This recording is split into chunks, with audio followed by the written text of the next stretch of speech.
I will be giving Deputy Murphy 5 minutes because we have given a little extra time. Deputy Murphy.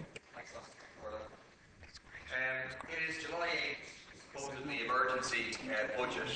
British Chancellor George Osborne, with his new full Tory government, triumphantly announced measures sticking the boot into working class people and middle class people again, making their struggle to get by even more difficult. He slashed tax credits and housing benefit and maintained public sector wage increases at just 1% for a further 4 years. Especially worse off after Osborne's budget will be future parents who have more than 2 children. As a result of his vindictive cuts, many children in larger families would be condemned to greater poverty than those in smaller families.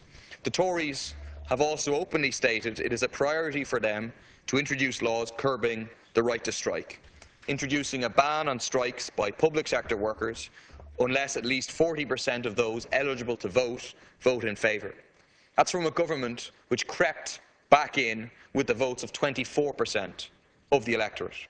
This vicious austerity budget will have a disproportionate negative effect on the North, which is the lowest level of income of any part of the UK. It comes after a £1.5 billion worth of austerity has already been implemented in the North by the Tories, but also by the local assembly parties, including the DUP and Sinn Féin.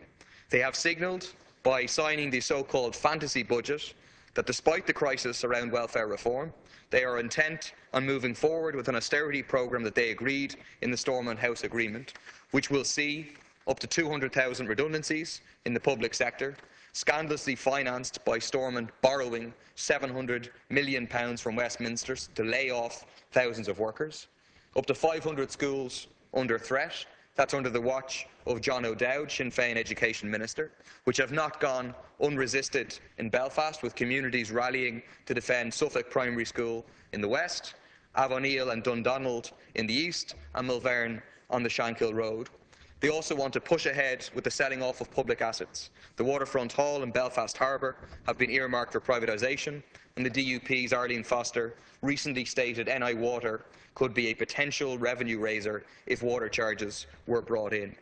The austerity agenda which the Tories, along with their colleagues in the DUP and Sinn Féin, have been implementing has not gone unresisted.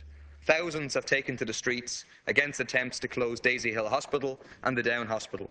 Most importantly, tens of thousands of workers, and I was present, took strike action against the Stormont austerity budget in March, which assisted in enforcing a crisis in Stormont over the implementation of welfare reform. However, sadly, the majority of trade union leaders were not prepared to carry through in following this strike action with further action against the austerity. Instead, some of them believe that some in Stormont are friends of the trade union movement. Parties who implement austerity are no friends of the trade union movement. Parties that base themselves on sectarian division, who at election distribute sectarian material, cannot be allies of the trade union movement. It's vital that a real strategy, including coordinated industrial action, is discussed in the trade union movement in order to challenge Stormont austerity. The rioting that has been happening in Belfast once again shows the urgency in building a political alternative to the politics of sectarianism. Sectarian politicians are incapable of resolving the problems of sectarianism. They are part of the problem, not part of the solution. What we need is a new movement based on uniting working class people that can challenge sectarianism in all its forms and find solutions to contentious issues through dialogue between working class communities. There is another side to developments in the North, which is a disenfranchisement of a growing layer of people, particularly young people, with what passes for politics in the North. They're fed up of being left behind when it comes to women and LGBTQ rights. 20,000 people marched in Belfast to demand marriage equality, and 68% in an opinion poll said they support marriage equality.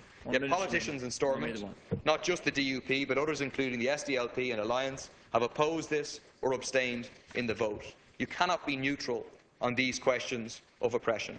The same applies to the rights of women to access abortion Recently, we've seen the horrific story of a woman being prosecuted for providing her daughter with abortion pills. Like in the South, all of the establishment parties, from Sinn Féin to the DUP, are complicit in denying women the right to choose, and it must be resisted. People in the North are increasingly disenfranchised from the politics of dinosaur politicians who deny basic rights and who refuse to stand up full square against oppression.